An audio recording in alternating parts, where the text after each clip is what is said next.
Okay, good afternoon, everyone, and welcome to the British Columbia Museums Association webinar. My name is Anissa Paulson, and I will be your host for today. Before we begin, I'd like to acknowledge that the BCMA offices are located on the traditional lands of the Songhees and Esquimalt First Nations, and we are grateful for the opportunity to live and learn here in mutual respect and appreciation. We also recognize the traditional lands of the many nations across British Columbia and Canada, where the work of the projects described in this webinar and the participants attending the webinar live and learn. We had over 30 people registered today, and we are experiencing some really incredible snowfall here in Victoria. So despite the beauty of webinar being that you can watch from the comfort of your own home, I suspect that maybe the weather across the province may be impacting some people's ability to attend. But welcome everybody who has joined us so far. Today's webinar topic is resolving to have a productive new year. It's hard to believe we are already halfway through January, but I do hope that whatever resolutions each of you has made for yourself, you are off to a great start. And I look forward to hearing from today's webinar presenter, Cindy Wagman, who will be providing us all with some practical hacks for working smarter and not necessarily harder. I also want to just mention and thank our webinar sponsor, Lucidia. They have renewed their commitment to sponsor our 2020 monthly webinar series, and we thank them very much for that. Okay, as I mentioned, I am Anissa Paulson. I'm your host for today, and I'm also BC Museum Association's Program Officer. I'm sorry to say that today is my last webinar for the BCMA, as I will be leaving this job to take on a position with the BC Arts Council later this month. But I do look forward to continuing to work and support our sector through their offices, and I hope that I will continue to meet with each of you online and in person over the years and months to come. So a bit of housekeeping before we begin. Throughout the webinar, if you have any questions or comments for the presenter, simply use the chat button. It's located at the bottom of your screen or at the top of your screen, depending.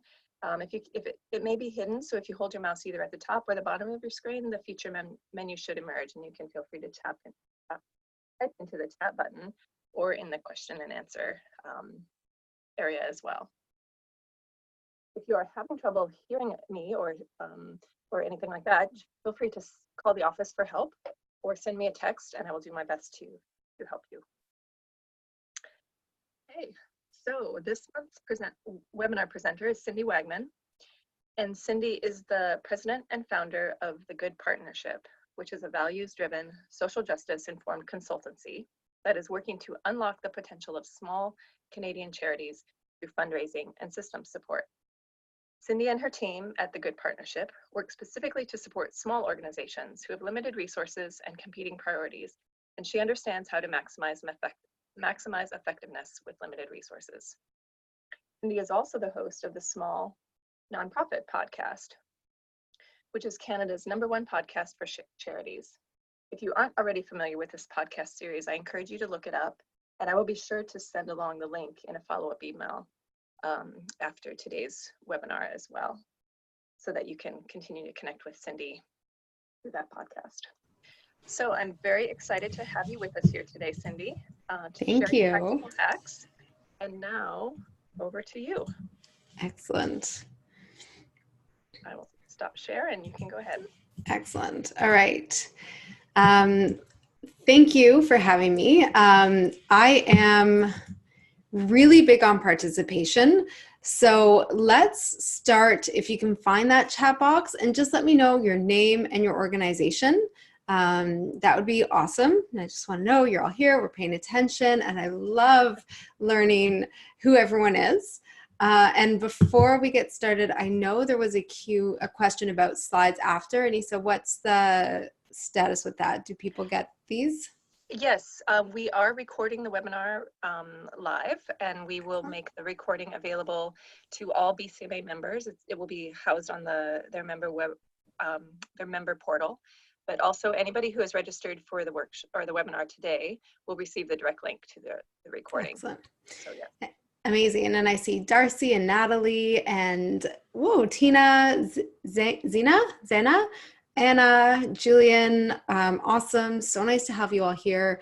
Little trick, you can, in the chat, you can select that your message goes to all panelists or to all panelists and attendees. I will ask for participation throughout. So if you don't see people responding, it doesn't mean they're not responding. It just means you're not seeing their response. So Jim, welcome. Thank you, all of you, for being here. I don't know about you, but my new year has started off with a bang. I feel like I was just dropped right into the center of chaos. How about you? Are things off to a slow start or getting busy already? Cindy, would you like me to unmute everybody? Would it be easier? No, it takes a second with the chat, but it's probably better because then there's lots of background noise otherwise. All right, busy. Okay. Very busy.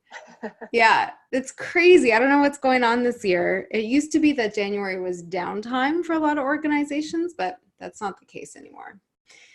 So today we're going to be talking about something that I find our sector doesn't talk about enough, which is how to do the work we know we need to do. So a lot of these webinars, and hopefully you register for all of them and participate because lots of great content for you, but often it's teaching you how, different practices or different tools, but it doesn't change the way we work. And if you're like basically anyone I've ever talked to in this sector, how we work is almost more important than what we're working on. And I'm going to talk a lot about that today, on how we can actually focus on changing the way we do our work and show up for this work, because it's important work, in a way that will protect ourselves and allow us to get more done. All right, so I want to start by asking if you have any work resolutions, although you can apply a lot of what we're talking about today to your personal life. But let me know in the chat if there's something that has been on your to-do list for way too long and you're like, now is the time I'm doing this. Let me know.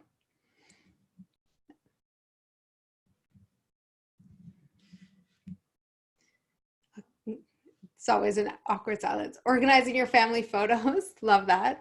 Organizing projects. When you say organizing projects, what does that mean? Organizing the office, updating your interpretation manual, 8 years out of date. That's awesome. Organizing the office, recataloging your collection, getting better at using a to-do list. So it sounds like you are all here and ready to learn how to get yourself organized, which is great because we're going to talk about that.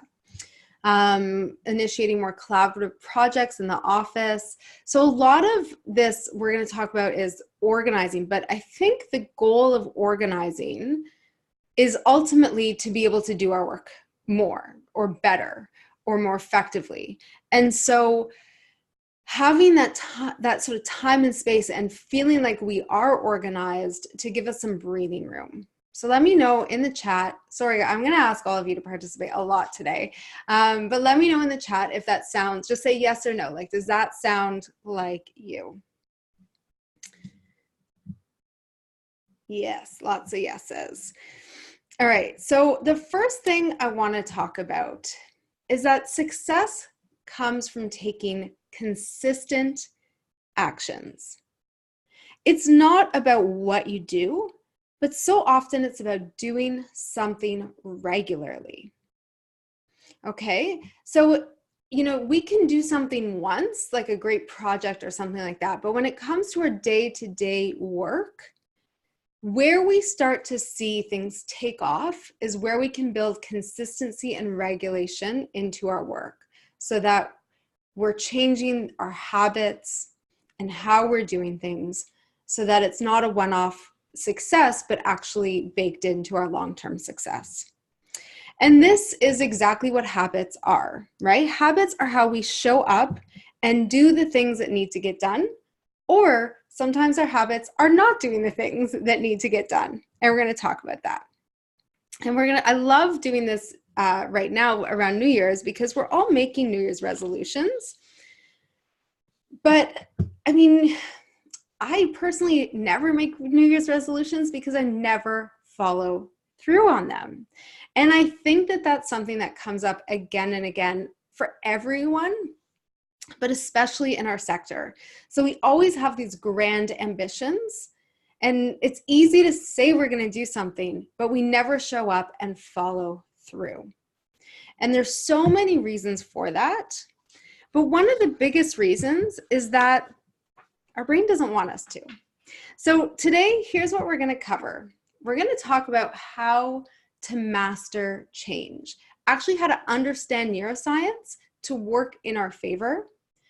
Then we're going to talk about how to prioritize so that we have a clear sense of what we want to change, and then how we build in habits for success to make sure that we are sticking with this in the long run. Okay? So let's talk about change. Let me tell you about why change is hard. So our brains are brilliant, right? They can do very complex things in nanoseconds, and we don't have to think about it. It all is happening in the background. One of those sort of brilliancy things is that it creates shortcuts for us. So as we learn anything new, and this is, imagine when you're learning to walk, or a great example is if you're driving. Let's say I'm taking a new route and I'm following my map and I'm paying attention, and I'm, going from A to B. Let's say I'm going to my new job. So I'm going from my home to my new office for the first time, and I'm hyper alert, and I'm aware of everything. But that's their brain doing things for the first time. Once we've been at that job for a month or 2 months, our brain has created all these shortcuts. So it's not thinking about that route anymore. It's letting our brains relax in the process of getting to work. And so I don't know if any of you have had the circumstance where you've been on a regular route but not going to the regular place. Like I've done this before, where I was going somewhere close to the office and I just ended up at the office because my brain kind of turned off and just did what it was used to. And that's exactly what happens. Our brain creates shortcuts so it doesn't have to work as hard. And these shortcuts are called heuristics, which you don't need to remember that, but I might talk about heuristics a little bit more. So they create all these shortcuts, and layered on top of that, our brain is constantly seeking out information that reaffirms those shortcuts and ignores or doesn't pay attention to information that challenges our beliefs. So the two people can witness the same thing and take away different things because our brains are taking in the information that is best aligned with what we believe. Does that make sense? So we're constantly seeking out confirmation and affirmation of what we believe and how we feel. And how this shows up when we want to start to create change in our lives is that we're working against these sort of circuits that have been developed in our brains, the shortcuts. And if we want to change, we might do something once or twice and it will feel good, but soon our brain is going to start saying to us, hey, that's not what we agreed on. That's not the path that we, burn into our brains. I don't like that. Stop. Let's go back to what's easy. And so it's really hard for us to actually make change in the way we do things. And we're going to talk about some of the tips and tricks on how to do that. But generally, it takes about 66 days of consistent behavior to form a habit. So at around 21 days, so if you imagine these pathways in our brain, and we almost need to create a new pathway. And what happens is, we're going down that highway that's called the one path, and that's our regular path. After about 21 days of going down a different path, our brain, their paths feel a little equal to our brain. So we have to stick with something for 21 days before it even becomes like 50-50 around, can I do this or can I do that? 66 days if we want that other path to take over, to be the dominant path. And that's consistently. So we have to have patience with ourselves.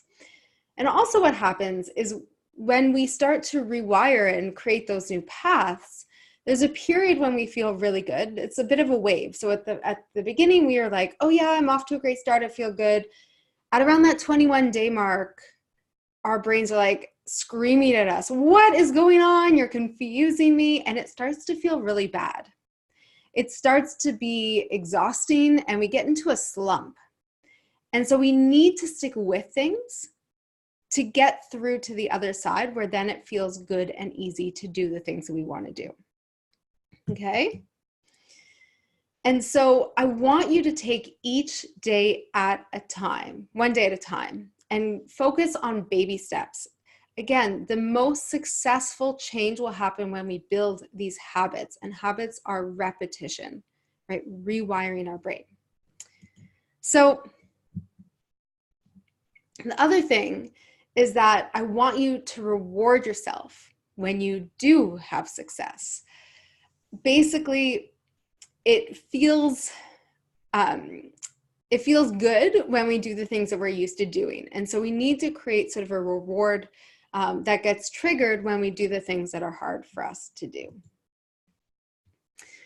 So I want you to tell me in the chat, how often do you tell yourself you're going to do something, but then not do it? So again, it could be, I'm in fundraising. So for me, I always hear people say, I'm going to call and thank a donor, or I'm going to reach out and book a donor meeting. Occasionally, Heather says, yeah. What about everyone else? All the time. At least once a week. Excellent. Fairly often. And as Julian says, for smaller things, often more than we'd like. Yeah, and Natalie commented, executive functioning issues make it pretty common. This is actually our status quo. Is if we, especially when it comes to doing something harder, okay, or something that we're not in the habit of doing, and maybe I should have framed it that way, something we're not in the habit of doing, you're going to tell yourself you're going to do it. You know, for me, let's say it's eating a pint of ice cream.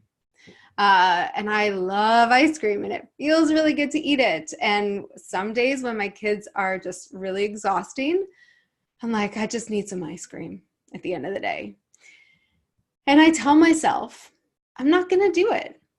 I'm trying to be healthier. That's an excessive amount of ice cream for one person. And then it's going to make my run the next morning harder.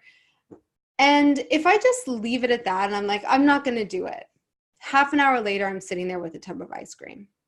We are not designed to hold ourselves accountable.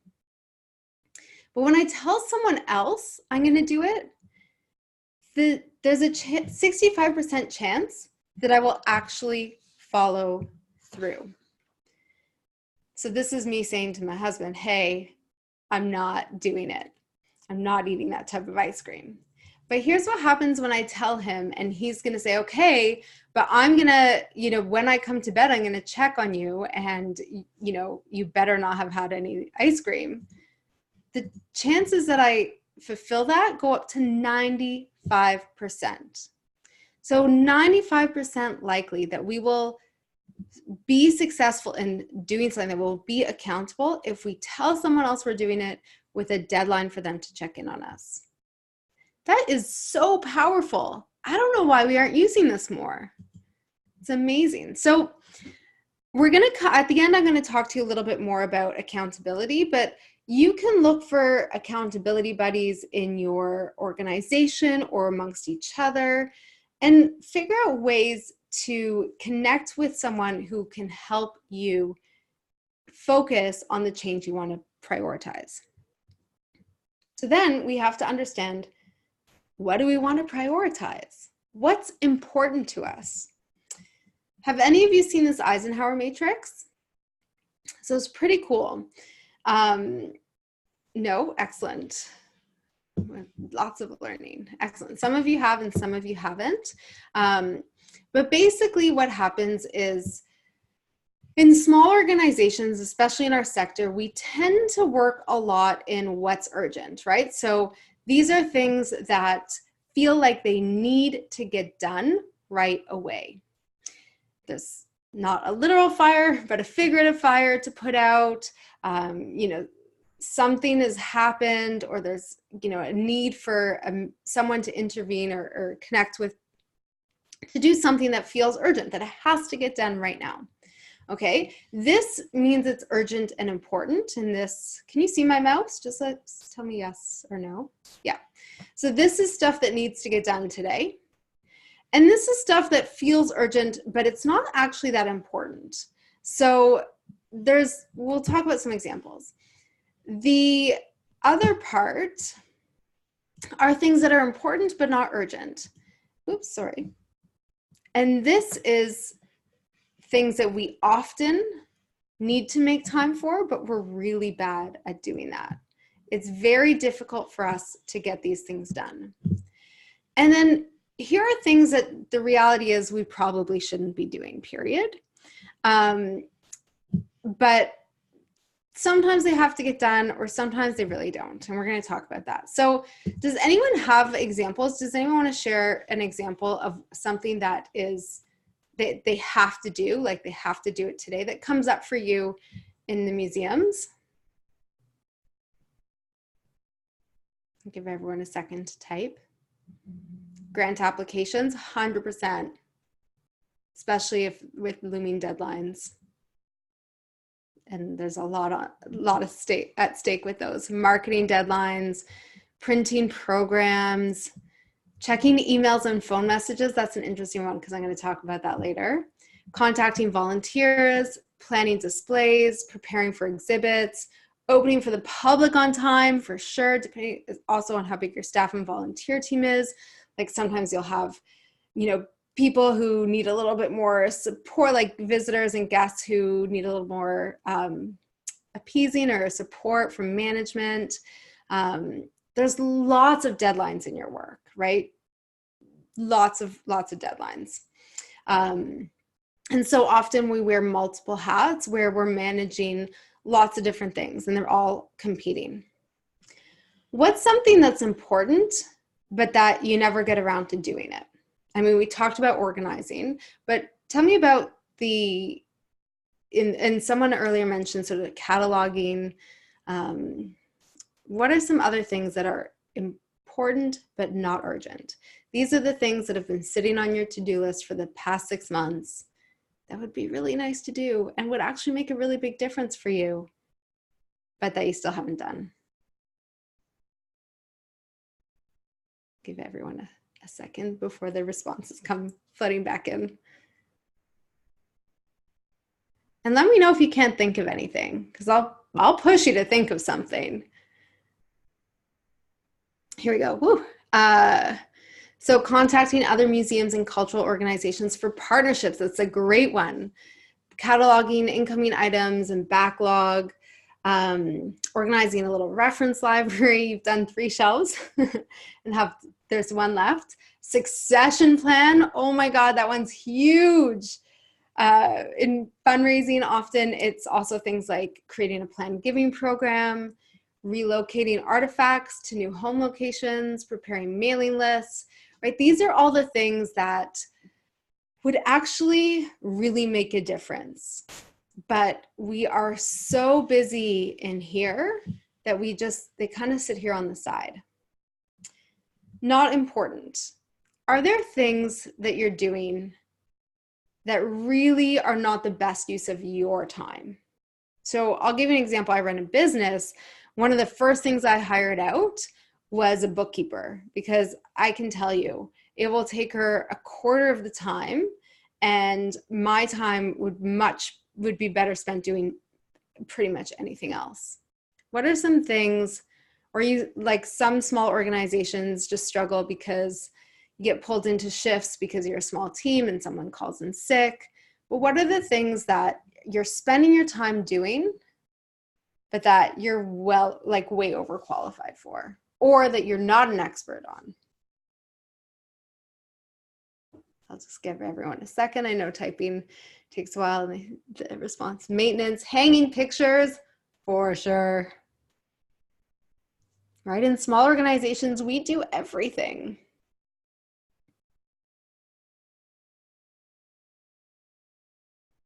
Just give building maintenance, gift shop orders, right? Like IT. These are huge and they're taking up a lot of our time. So I'm going to show you how to manage that. Social media, yeah. And then things that really you shouldn't be doing. And I'm not going to ask you to confess to those, but we'll talk about that as we go. Heather says shoveling snow, gift shop, IT, like everyone is, there's a lot of trends here.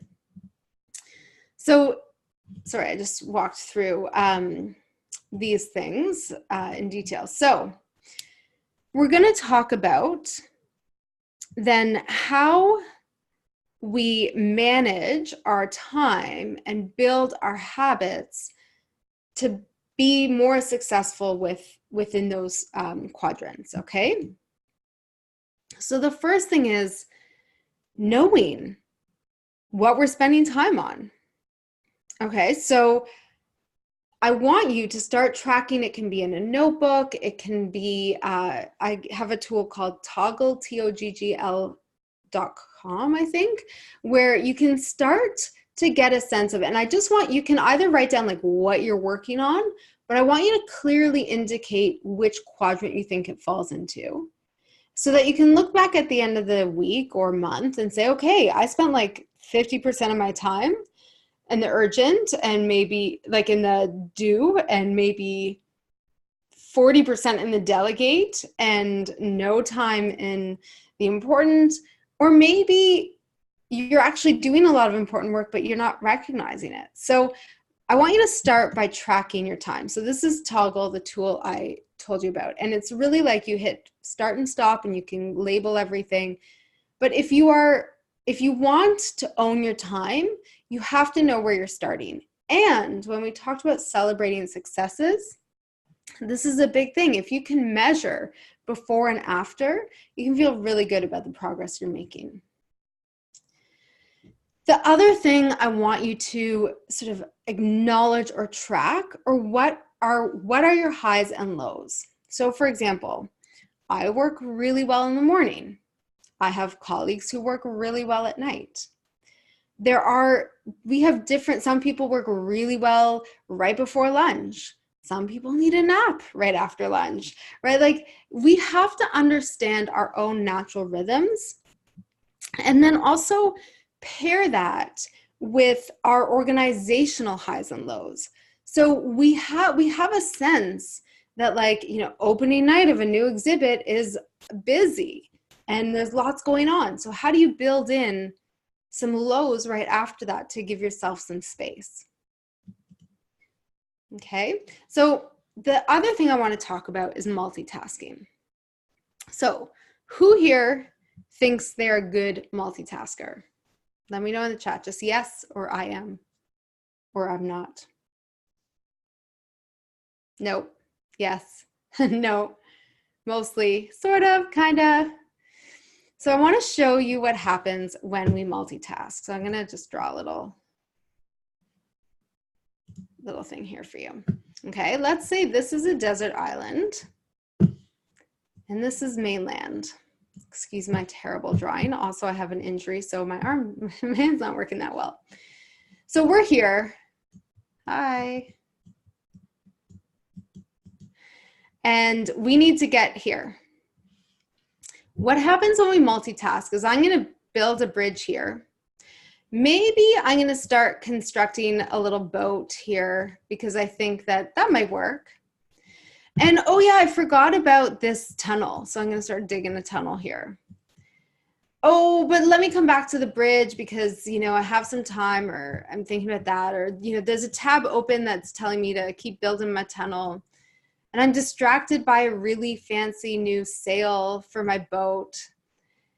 And we start working on all of these things and we're getting here. We're certainly not getting all the way across the water. This is what multitasking is.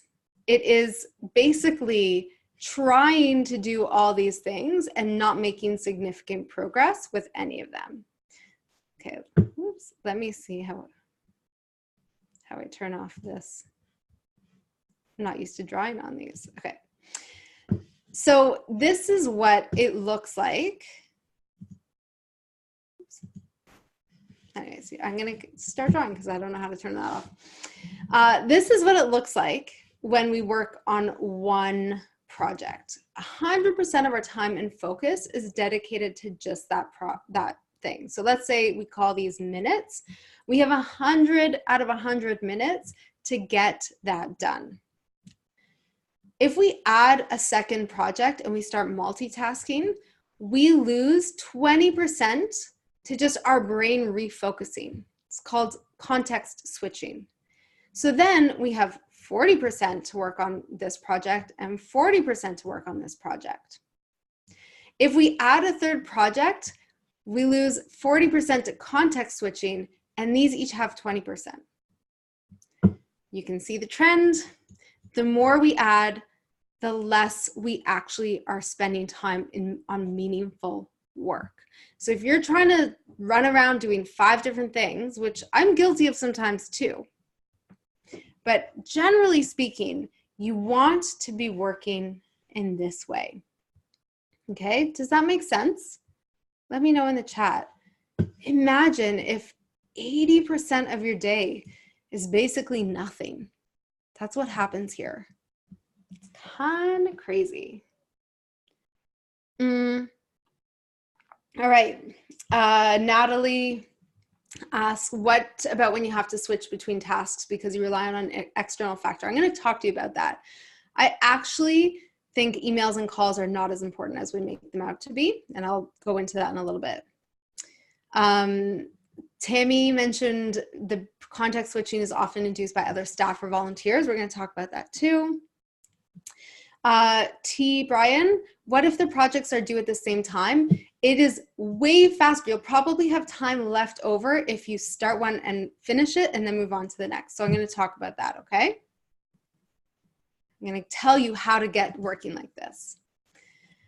All right, so the first thing to do is block your time.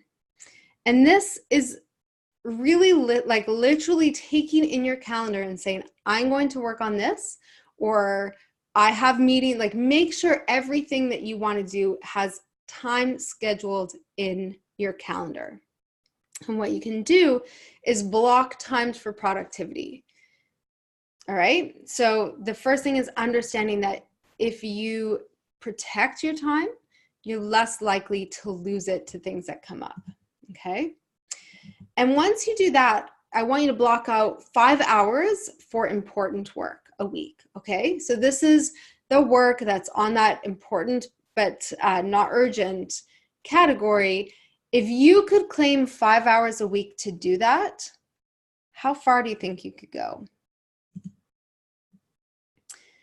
And then I want you to block off time for low productive tasks. So I'm going to give you the example of email or phone calls.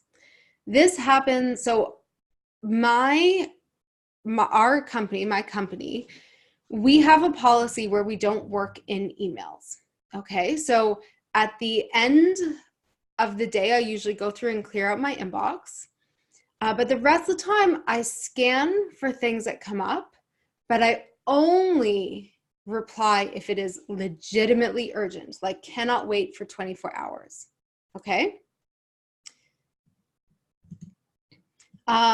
And get your team out of emails. So internal emails take up so much time, and half the time we're just CC'd. So we use something called Slack, which, oh no, I don't have a thing, but basically it allows us to communicate out of our emails so we don't have to be looking at them. Turn off your notifications. And once you have that time blocked, I'll come back to that. Okay, so then the other thing is, if you have a lot of people who use your time, I want you to control how they have access to it. So one is actually putting meetings in your calendar. Like if you use a digital calendar, blocking off the time. This is like do not book or make up something that people will not touch. If you have external people booking your time, I use something called Acuity. There's also Calendly and lots of other tools where I can create appointment types and I can say, okay, if you want a consultation, I'm going to send you this link and you can find a time that works for you. But what they don't see is the only time I've made available with that link are Monday afternoons. And so if someone wants to book a consultation with me, fantastic. Here, like by sending them a link, we eliminate back and forth finding a time. And B, they're limited. So they can't ask for a Friday afternoon. They can't book that time on a Friday afternoon because guess what? I'm not good Friday afternoons and I don't want to be selling, right? That's what consultation calls are. It's basically me selling our work. I don't want to be doing that when I'm not at my best. Monday afternoons are a great time for me. If someone responds and says, I can't find a time that works, do you have anything else available? Great, I'll send them a link with more availability and they can find a time then. But 99% of the time, people find a time within the blocks that I give them. I do this for recording our podcast, which is Thursday afternoons. And then I always have like a link for, I call it my VIP link. So if it's someone who, whenever they're available, I will meet with them or I will go to them. This is like with donors and stuff like that. I give them almost all of my calendar. Still not Friday afternoons, but they can book almost any time as it's available. And you can do this with your team too, right? Just tell them when you are available and when you're not available. And when you're not available, figure out a way to signal that to people. So I was just out in Halifax with an organization where it's kind of an open space and they have two co-directors who act as mentors to the artists who use their studio space. And during those artist hours, both of them just feel like they have no privacy and they just can't get any work done because people are coming in and out. And I said, well, there's two of you. Take shifts. One of you work from home while the other is there. And then you're only having to do this half the time. So don't book anything else during that time. When you are on shift, show up and be there for people. Be present and focus on them. And when you're working at home, you have no distractions and you can actually get the work done. Like I guarantee you there is a solution to get people to stop bothering you at your desk if you give them the tools to do so. Even like I've heard some people put a note on their back if they don't have a door, or if you're working in an open office, or a little sign on their desk. Wearing headphones works well for people. If you have the ability to do this, I've seen organizations where they have like a quiet hour once a day where no one's supposed to bother anyone, so everyone can get work done. I mean, imagine how much more your organization could do if you guys could do something like that. It's pretty amazing. All right. Then for your scheduled tasks, I want you to order them. And I want you to do no more than 2 or 3, like having a priority of 2 or 3 at a time. Okay? But even those 2 or 3, I want you to pick which goes first. You cannot do all of them at the same time. So focus on that one that's important and turn off your distractions. One of the things that I do, so turn off your email notifications, turn your ringer off, put your phone in another room or in your desk. Truly, if there's an emergency, people will figure out how to get to you. Okay? It's so scary for us to do this, but we have to train people to know that we're not sitting by our phones waiting to respond to their phone call or email. So turn off your distractions. Put them away. Turn your notifications off on your inbox. Okay? Then I want you to set your timer. Okay, so it can be 25 minutes, it can be 45 minutes, no more than 50 minutes though, 50. And I want you to focus on that one project, that one priority, and plow through. Just focus on that. What happens when we do this is we get into the zone, okay? Which is basically our brains go into this like hyper productivity, and we get really good at just doing the work, and it takes us less time and less effort to do better work. So I want you in the zone. And then when your timer goes off, get up, physically get up, do something to move. And then if you still have time in your schedule to do the work, come and sit back down, turn off the distractions again, and focus for the same amount of time. Finish the one thing before you move on to the next. Now, I'm not saying 100% of your time is going to be like this. For those 5 hours you blocked off to do important things, this is how you're going to work on them. Or if you find that you have lots of urgent things that require you to just do them independently, you might have more time, right? You can do this with urgent things too. But the idea is finish one thing with 100% of that intensity before you move on to the other thing where you're giving it 100% of your intensity. Okay? So, sorry. In the Eisenhower matrix, there's something called delegate, which I almost think is laughable because most organizations I work with, there's no one to delegate to. So if you do have someone to delegate to, great. I'm going to talk about that for a second, but if you don't, I'm going to talk about that too.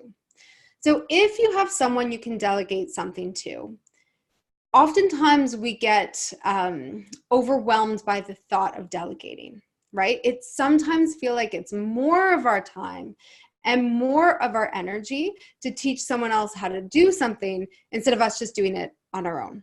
Tell me in the chat, does that sound like your experience? Like, oh, it's just going to be more work. Especially like volunteers or students or people, yeah, like it's like, oh my goodness, now I have to spend double the time. So here's the thing. This really resonated with one of my clients in Halifax. So tell me if it resonates with you. It's a saying by Ford, like the maker of the cars. And he said, well, I'm trying to remember it correctly. We always ask ourselves, this is not a direct quote, but we always ask ourselves, like, what happens if we spend all this time and energy training people and then they leave? Right? Like so often in small organizations, we are scared that people are going to outgrow us and they're going to move on to the next thing. And so we don't invest a lot of time or energy in training them. But as Ford says, what if we don't train them and they stay? Then we are never fixing this problem. So I want you to figure out how to more efficiently train the people around you to do the tasks that you should not be doing. Okay, so the one thing we do is using project management tools. Do any of you have like a true project management tool like Trello or Asana, Monday.com, anything like that? Trello, yeah. Asana, love it. No, Asana. Okay. So what these project management tools allow you to do is work collaboratively with other people without having to go back and forth on all the things. So often you can assign people tasks and, check in on progress without actually having to interact with them in a meaningful way. But here's how you're going to use those tools in hyperdrive to delegate. Okay, one is to create templates. So if there's something, let's say you have exhibit launches that require, or like opening night of an exhibit, and usually there's the same workflow, I want you to template that workflow. So you have it saved somewhere where, oh, it happens that there's a new exhibit opening. Let's just copy and paste that. And now we have everything organized and what needs to get done. Okay, so I guarantee you there are like 80% of what you do can be templated. okay, especially when it comes to working with other people on projects. So you create these workflow templates in your project management tool. And then you create video instructions if it has anything to do with something on the computer, okay, or using something that you can capture. So we use something called Loom. Oh, I should mention, like, all of these tools have free versions, and or you can ask them for nonprofit pricing or free for nonprofits. But some of them at a certain level of usage, you will have to start paying, but everything I'm mentioning is free to start with. So Loom basically allows me to do something on my computer and talk about it, and it's captured in a video automatically. Like within 2 seconds, it's online with a link. So if you've ever tried to do video before, like you do a screen capture and then you have to upload it to YouTube, and that takes a long time, Loom basically creates things instantaneously. And so what you do is, in your project management tool, you say, okay, I'm creating a template. The first thing we have to do is let's say for an opening. So the first thing we have to do is the spreadsheet of or run a show for opening night or something like that. I'm actually going to record myself creating it and link that in Asana, let's say, so that the next person who comes in and sees that that task is assigned to them, they can watch the video and learn exactly how I do it. Okay, there's no typing or anything like that. It just gets done. So this is huge to be able to delegate, okay? And delegating is important because time is absolutely your most precious resource. All right, sorry, jumped ahead. The other thing with the, again, when we can't delegate, is that I want you to batch. And I kind of mentioned this with email before, but this is true of all other low productivity tasks. So the more we can leverage that, like being in the zone, is when we group like tasks together. Okay, so for email, if I just spend half an hour and all I'm doing is email, then I'm going to be a lot faster at it than if I'm checking my email and then doing something else and doing something else. Podcasting like that is for me. I do it all at once. So I'm in the zone and I don't have to worry about like getting back into the headspace of interviewing people. I just do like 2 or 3 back to back on Thursdays. There's, it could be, there's so many things, but anything where you're like, I really should delegate this, but there's no one to delegate it to, try and contain the time it takes to do it so that you're grouping like things together. Okay? So I want to wrap up. Okay, so what we covered: change is hard, how we master it, how to prioritize using the Eisenhower matrix, and habits for success. I want to leave you some time for questions. So I want to wrap up with one final exercise.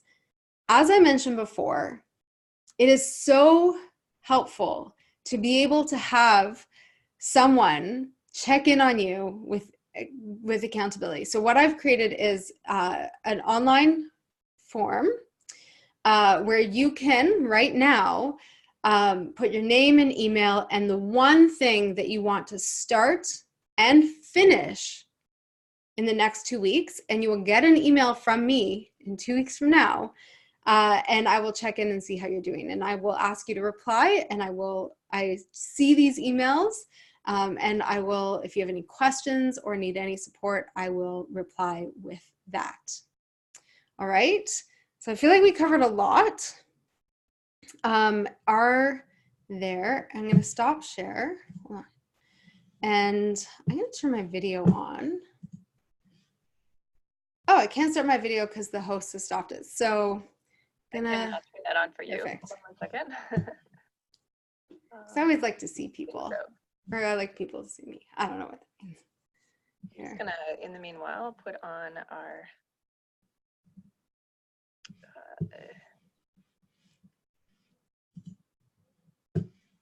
whoops, we've got that. Okay, questions there. Forgive me, folks. No. Feel free to type your questions into the Yeah. chat. Thank you so much, Cindy. That was a lot of content to take in there. I I know. really chuckled at all of your multitasking diagram. That is definitely me in many situations. I know. For when I first saw that, honestly, I was just like blown away. I thought, this is it. This is like the key that I've been missing. And it's Yeah. really made a big difference. Yeah. It looks like things are quiet in the chat. They sure are. Did I answer all the questions? I know, like, so T. Brian asked, what if the projects are due at the same time? I mean, try start early enough, but again, you're going to be more productive if you start and finish the first one, or at least work productively in that, like, with a batch of your time, and then move on to the second. It 100% will change your ability to get things done. Trying to see. I think I just gave you authority to start your video. Okay, let's see. So go for that. All right. Hi, everyone. We have a few minutes. I really tried to rush you at the end there because I wanted to make sure you had the ability to ask questions. You can just type them in the chat or in the Q&A. Oh, sorry, my hand is sore. An injury today.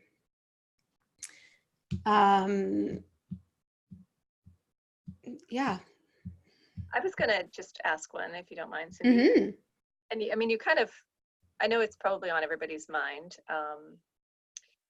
but how can you, you know, everybody who works in a small museum works in a somewhat crazy environment where there's not a typical work day. And with your first point about making sure you have consistent actions, I guess the best way to do that is block out the one time, 5 hours a week.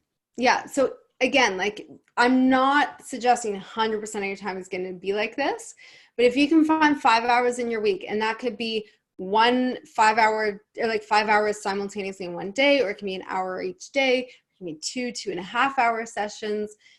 As long as you're carving out a little bit of time and using some of the tools that I talked about to contain the things that are sucking your time, that aren't adding value, because they're there. And it's scary. Like, I don't want to minimize.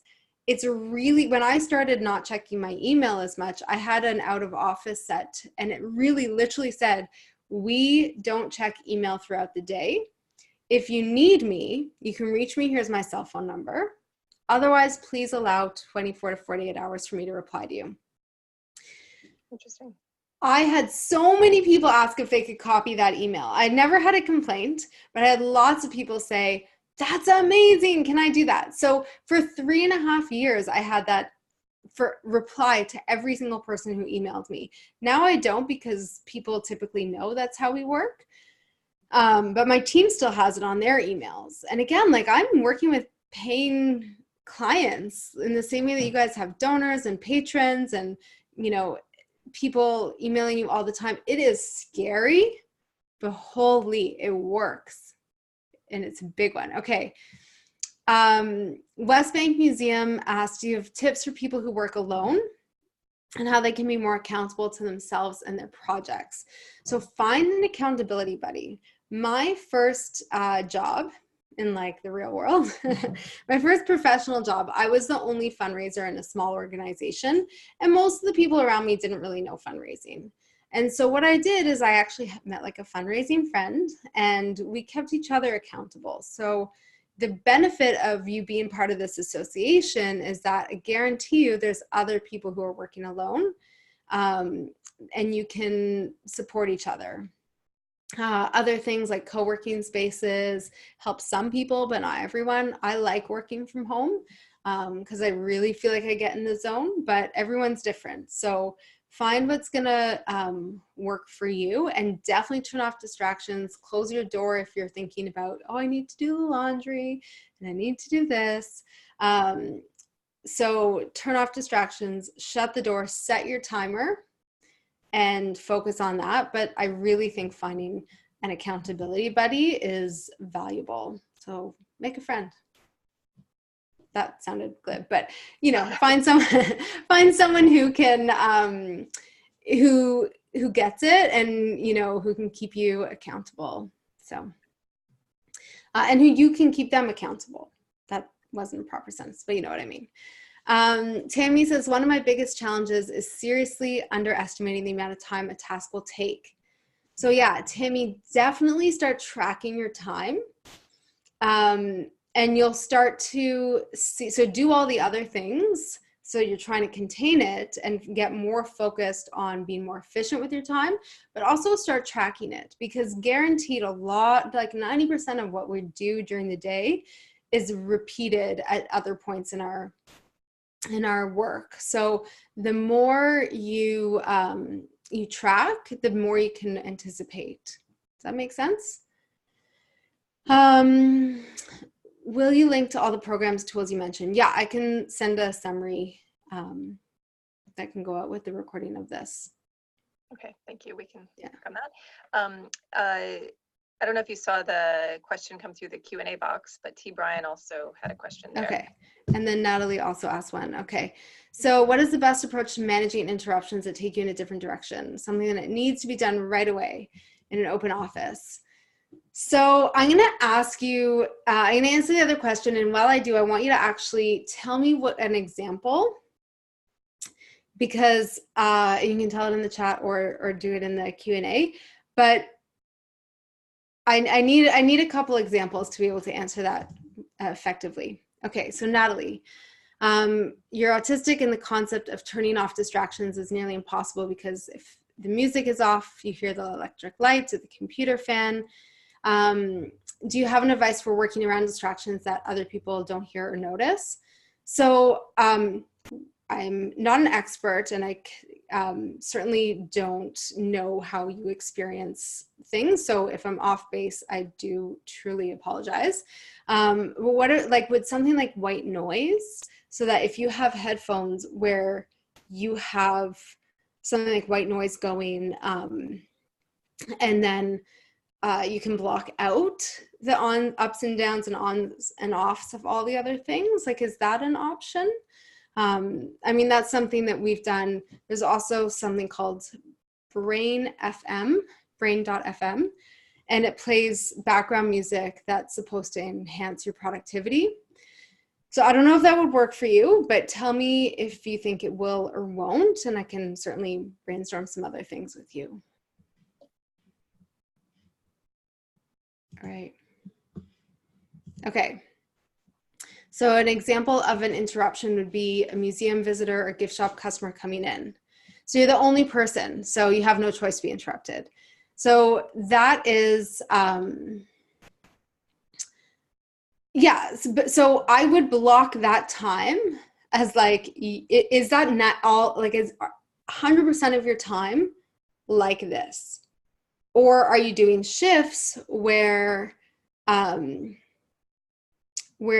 some points the museum is not open and you're still working?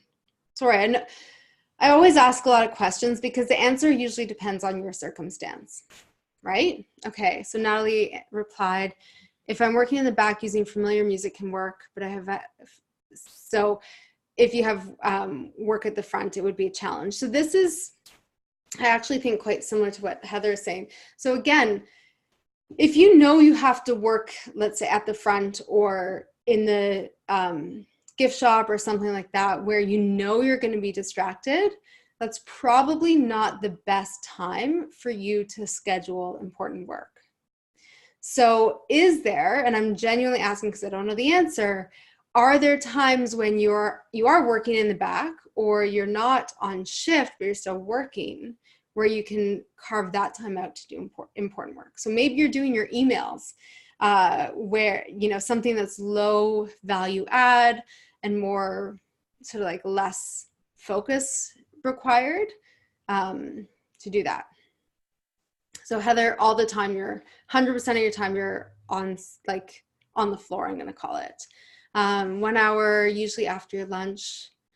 Can you get more volunteers? I mean, that's a really good example of delegating.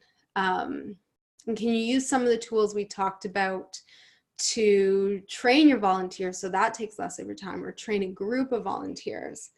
Hold on. Yeah. So again, it's not going to be perfect. What I want you to try to do is figure out ways to carve this in. It's habit building, right? So you're not going to be perfect off the bat. You're going to try things. You're going to experiment. And I want you to focus on little actions or little wins. So if you absolutely can't find 5 hours next week, start with 1. All right. I never want you to not take action because it's not perfect. I always want you to find a way to move forward, even if it's just a little bit, because then we start to build the routines and it starts to show up that we're creating more and more space to do this kind of work. Okay.